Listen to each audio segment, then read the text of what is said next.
Hello, architecture enthusiasts and curious minds. Welcome to our channel. Today we're embarking on a journey back in time, to the medieval era when grand cathedrals stood as monumental testaments of faith, ingenuity, and artistry.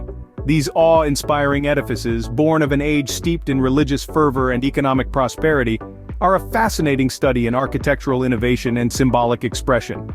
We'll delve into the history of these medieval marvels, examining their architectural elements, deciphering their symbolic language, and understanding their social function.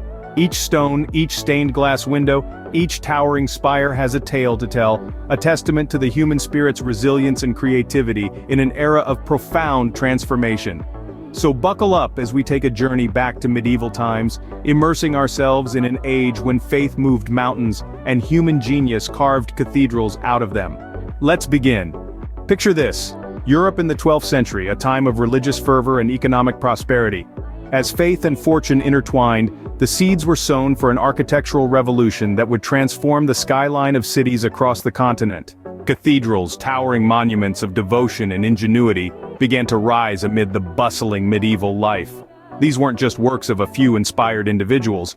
Oh no, the construction of each cathedral was a colossal endeavor that employed thousands, from craftsmen like masons and carpenters to artists and sculptors. Each brick laid, each stone carved, was a testament to the collective spirit of the age. The cathedrals were symbols of their cities, embodying the aspirations and achievements of their citizens. They were a testament to the power of faith, the ingenuity of man, and the prosperity of the era. These grand structures were not just built overnight, it took the combined effort of thousands. Now let's dive into the captivating architectural elements that make these cathedrals stand out. As we wander through these towering structures, the first thing that might catch our eye are the pointed arches. These are not just for show, mind you. They allow for the cathedral's height to soar towards the heavens, a clear nod to the divine. This design wasn't just an aesthetic choice, but a structural one, distributing the weight of the stone and allowing for larger, taller buildings than ever before. Next, let's turn our gaze upwards to the ribbed vaults. These crisscrossing arches serve a dual purpose, both structural and symbolic. Structurally, they help support the weight of the roof. Symbolically, these ribs can be seen as the veins of the cathedral, pumping spiritual energy throughout the structure. As our eyes adjust to the dim light, we're greeted by an explosion of color. The stained glass windows, a hallmark of Gothic architecture, serve as a heavenly kaleidoscope. These aren't just pretty pictures though. Each panel tells a story, often biblical in nature, serving as a visual sermon for the congregation.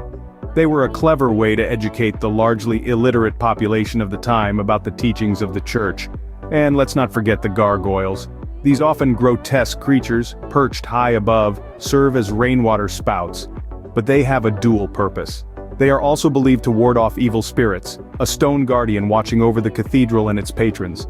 Each of these elements, from the arches and vaults to the windows and gargoyles, were meticulously designed with a divine connection in mind. They not only demonstrated the architectural prowess of the builders, but also served to convey religious symbolism and teachings, making the cathedral a living sermon in stone. In the next part, we'll delve into the social and cultural functions of these medieval cathedrals. But for now, let's take a moment to appreciate the ingenuity, craftsmanship, and faith that went into every stone, every arch, every piece of glass. Each element was meticulously designed with a divine connection in mind. Beyond their religious significance, these cathedrals played a pivotal role in society.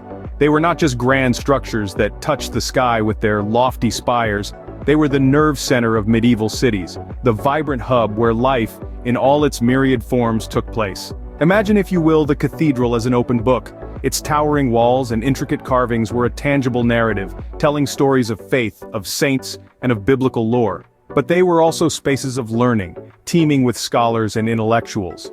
Within the hallowed halls of these cathedrals, knowledge was preserved and disseminated. This was where the intellectuals of the time gathered, where manuscripts were copied, and where minds were nurtured. It was a beacon of enlightenment amidst the Middle Ages, but the role of cathedrals extended beyond the intellectual sphere. They were places of social interaction, of community gathering. Here, people from all walks of life would come together, united by faith and a sense of belonging. Whether it was to attend mass, to celebrate a festival, or simply to seek solace, the cathedral was a place for all. In essence, these cathedrals were more than just architectural marvels or religious monuments. They were a microcosm of society, reflecting the life, culture, and spirit of the time. They were the heart of the city, pulsating with knowledge, faith, and community spirit. Medieval cathedrals, a testament to faith, human genius, and cultural richness, continue to inspire us today. These grand structures, born out of a period of great religious fervor and economic prosperity, were not just places of worship. They were centers of learning, preserving knowledge throughout the Middle Ages, and hubs of community and social interaction. Their innovative architecture, featuring pointed arches, ribbed vaults, and stained glass windows, each carrying a symbolic meaning, connected the faithful to the divine. The towering heights, the rose windows, the sculptures, paintings, and gargoyles all told a story, from saints and biblical figures to fantastic animals and mythological creatures. Today, these cathedrals still stand, not just as monuments of a bygone era, but as active centers of religious celebrations, concerts, and cultural events. They remind us of our past and inspire our future, a testament to humanity's enduring spirit to reach for the heavens. So, as we bid farewell to these majestic structures and the stories they hold, remember, this is just the beginning. Our journey through history is far from over.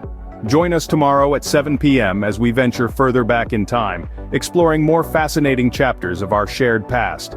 If you found this journey through time intriguing, give this video a like, subscribe to our channel, and stay tuned for our next video tomorrow at 7 p.m. Thank you for watching.